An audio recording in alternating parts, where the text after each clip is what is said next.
నమస్కారం అమ్మా. నమస్కారం సార్. మీ పేరమ్మా? సునీత. మీ ఊరు? చిట్కుల్. చిట్కులు. అమ్మా, ఇప్పుడు కాంగ్రెస్ ప్రభుత్వము అధికారంలోకి వచ్చి సంవత్సరం అవుతుందమ్మా. అవును సార్.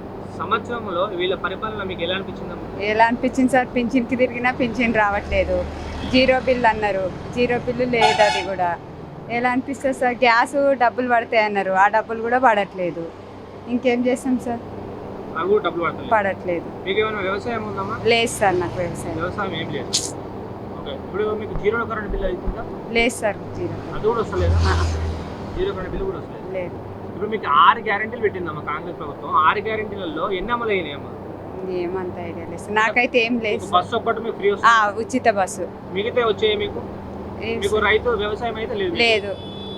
వ్యవసాయం అంటే వ్యవసాయం కూలీలకు 12,000 ఇస్తున్నాడు అమ్మా. మీ కూలీలకి ఇంటికి వస్తారు కదా, మీకు వస్తున్నాయా? నేనేం వెళ్ళట్లేదు సార్ కూలీలాగా. మహిళలకు 2,500 వస్తాయి. అవి రావట్లేదు సార్. రావట్లేదు. మీకు కరెంటు జీరో కరెంట్ బిల్లు లేదు.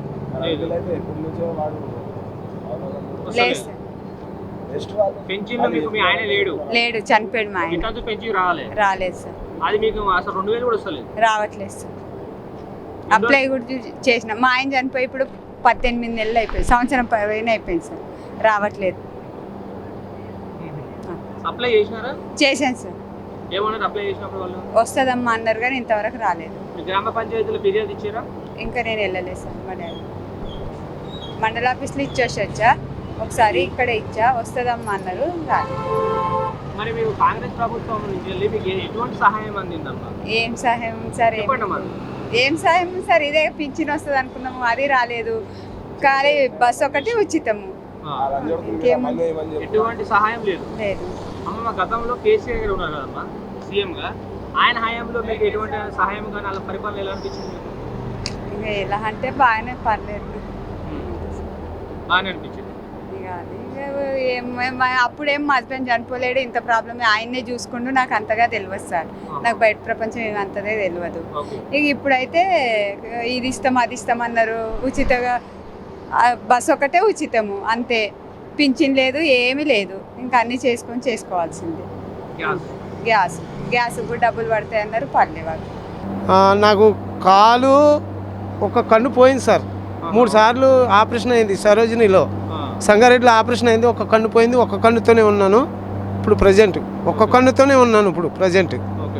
నేను కేసీఆర్ పీరియడ్లో అప్లికేషన్ 2 సార్లు 3 సార్లు పెట్టాను కానీ నాకు పెన్షన్ రాలేదు.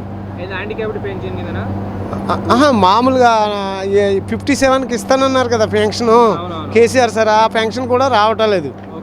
ఇప్పుడు రేవంత్ రెడ్డి గారు ప్రజాపాలనలో కూడా అప్లికేషన్ పెట్టాను. మరి గవర్నమెంట్ వారు దయదర్శి ఎప్పుడు శాంక్షన్ చేస్తారో తెలీదు. మండల ఆఫీసులోకి వెళ్ళి అడుగుతున్నాను, గవర్నమెంట్ ఇంకా శాంక్షన్ చేయలేదు అంటున్నారు. ప్రస్తుతానికి ఎక్కడికి వెళ్ళినా డ్యూటీ తీసుకుంటలేదు. 59 రన్నింగ్లో ఉన్నాను ఇప్పుడు. ప్రస్తుతానికి మాది చిట్కులు వడ్డీర్ కాలనీ సార్, రేకుల ఇల్లు. అయితే నాకు యాక్సిడెంట్ అయింది, కాలు రాడ్ ఉన్నది. ఆ కేసీఆర్ గారి పీరియడ్లో నాకు 20,000 సీఎం గారు రిలీఫ్ ఫండ్ నుంచి ఎమ్మెల్యే మైపాల్ రెడ్డి గారు ఇప్పించారు. 20,000 ఆర్థిక సహాయం అందింది. మా బిడ్డకి 1,10,000 రూపాయలు కేసీఆర్ గారి పీరియడ్లో వచ్చినాయి. అది కళ్యాణ లక్ష్మి, అది మా అమ్మాయి గారికి పెళ్లి చేశాను. అది సార్. సార్, ఇప్పుడు కాంగ్రెస్ ప్రభుత్వము అధికారంలోకి వచ్చి సంవత్సరం అవుతుందండి, వాళ్ళ పరిపాలన మీకు ఎలా అనిపించింది సార్? మంచిగానే ఉన్నా సార్ ఇప్పటికైతే. అంటే 6 గ్యారెంటీలు అమలు చేస్తే బాగుంటుంది. అది బాగానే ఉన్నది. అంటే గవర్నమెంట్ అనేది ఎప్పుడు ఒకటే ఉండకూడదు, ప్రభుత్వాలు మారుతూ ఉండాలి. అందుకని కాంగ్రెస్ గవర్నమెంట్ మంచిదే, కానీ 6 గ్యారెంటీలు అమలు చేస్తే మంచిది. మాలాంటి పేదవాళ్ళకి మరి ఉన్న గవర్నమెంట్ సహాయం చేస్తుందని నేను కోరుకుంటున్నాను సార్. ఇప్పుడు మీకు కేసీఆర్ గారి పరిపాలనలో మీ అమ్మాయి గారికి కళ్యాణ లక్ష్మి వచ్చిందన్నారు, అలాగే మీకు యాక్సిడెంట్ అయితే కాలుకి 20,000 రూపాయల ఆర్థిక సాయం కూడా అందింది. మరి కేసీఆర్ గారి పరిపాలన బాగుందా, ఇప్పుడు రేవంత్ రెడ్డి గారి పరిపాలన బాగుందా?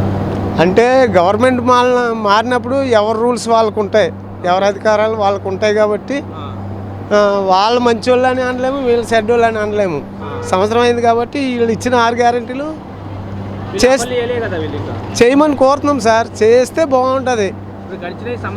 ఏం లేదు, అలా కాదు. బస్సు ఫ్రీ ఇచ్చారు, గ్యాస్ ఇచ్చారు, కరెంట్ ఇచ్చారు. కరెంట్ కూడా వస్తుంది సార్ నాకు ఫ్రీ. కొంతమందికి వచ్చిందట, కొంతమందికి వస్తలేదట. మళ్ళీ అది కొంతమందికి ఇస్తే మంచిదని నేను అనుకుంటున్నాను సార్. అందరికి ఇస్తే లేనంటే పూర్ పీపుల్కి ఇస్తే మంచిదని నేను చెప్తున్నాను సార్. సార్ ఇప్పుడు కాంగ్రెస్ ప్రభుత్వం అలాగే బీఆర్ఎస్ తెలంగాణ, ఇప్పుడు మూడో పార్టీగా బీజేపీ ఉంది కదా సార్. బీజేపీ అలాగే కేంద్రంలో ఇప్పుడు మోడీ గారు బీజేపీ ఉంది. అవును. మరి తెలంగాణలో కూడా బీజేపీ గెలిస్తే ఎలా ఉంటుందంట? ఏమో బీజేపీ మాత్రం రాదు సార్ తెలంగాణలో. రాదు. కాంగ్రెస్ టీఆర్ఎస్ మధ్యలోనే ఉంటుంది. ఒకవేళ బీజేపీ గెలిస్తే మంచి అవకాశాలు ఉంటాయంటారా తెలంగాణ ప్రజలకు? ఉండవు సార్. బీజేపీ ఏమి చేయదు. ఏం చేయదంటారా? చేయదు. ఇప్పుడు కేంద్రంలో మోడీ గారు 3 సార్లు గెలిచారు కదా. గెలిచినా కానీ మన తెలంగాణ మీద వివక్షే ఉన్నది సార్. నేను అది మాత్రం 100% గ్యారెంటీగా చెప్తాను. వివక్ష ఉన్నది. ఎందుకంటే మరి 3 సార్లు గెలిచి రైల్వే కోచ్ ఫ్యాక్టరీ ఇంతవరకు ఏమీ చేయలేదు. స్టేట్లో కూడా ఏం చేయరు సార్. రాదు, చేయరు కూడా. నేను గ్యారెంటీగా చెప్తాను. అంటే నేను వ్యక్తిగతంగా ఆ పార్టీ మనిషిని కాదు, ఈ పార్టీ మనిషిని కాదు, ఆ పార్టీ మనిషిని కాదు. నా వ్యక్తిగతంగా నేను ఎలక్షన్ వచ్చినప్పుడు నాకు ఎవరి మీద నమ్ముకుంటే వాళ్ళకి ఓటేస్తాను సార్. ఏ పార్టీ బాగుంటుంది అంటారు సార్? కాంగ్రెసే బాగున్నది. బాగుంది. ఇప్పుడు ఈ 6 గ్యారెంటీలు అమలు చేస్తే బాగుంటుందని చెప్తున్నా సార్. చేస్తారా 6 గ్యారెంటీ? చేస్తారు సార్. చేయకపోతే ఏం చేస్తారు? చేయకపోతే మళ్ళీ సార్ ఎన్నుకోరు కదా. చేసే అవకాశం అయితే కనిపిస్తుంది. చేసే అవకాశం ఉన్నది.